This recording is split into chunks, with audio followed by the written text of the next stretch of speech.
வணக்கம். இது தமிழா செய்திகள்.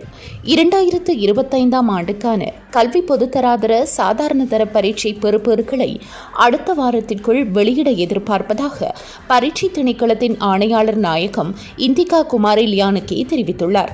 விடைத்தாள்கள் திருத்தப்பட்டு பெறுபேறுகள் இற்றைப்படுத்தப்பட்டு இறுதிக்கட்ட பணிகள் தற்போது முன்னெடுக்கப்பட்டு வருவதாக அவர் தெரிவித்துள்ளார்.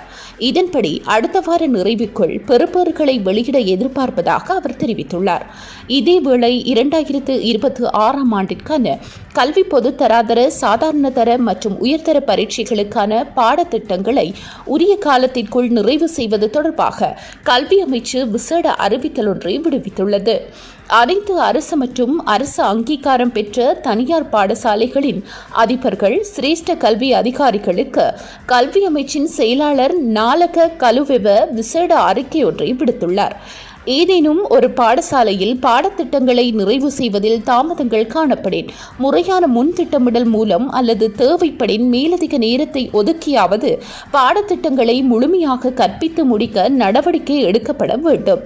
கல்வி நாட்காட்டியின்படி ஏற்கனவே திட்டமிடப்பட்ட திகதிகளிலேயே 2026ஆம் ஆண்டிற்கான கல்வி பொதுத்தராதர சாதாரண தர மற்றும் உயர்தர பரீட்சைகள் நடத்தப்படும் என கல்வி அமைச்சு திட்டவட்டமாக அறிவித்துள்ளது. மாணவர்கள் பரீட்சைக்கு தங்களை முழுமையாக தயார்படுத்திக் கொள்வதை உறுதி செய்யும் வகையில் பாடசாலைகள் உரிய பாடத்திட்டங்களை விரைந்து பூர்த்தி செய்ய வேண்டும் என செயலாளர் நாலக கலுவெவ தனது அறிவித்தலில் சுட்டிக்காட்டியுள்ளார். நன்றி.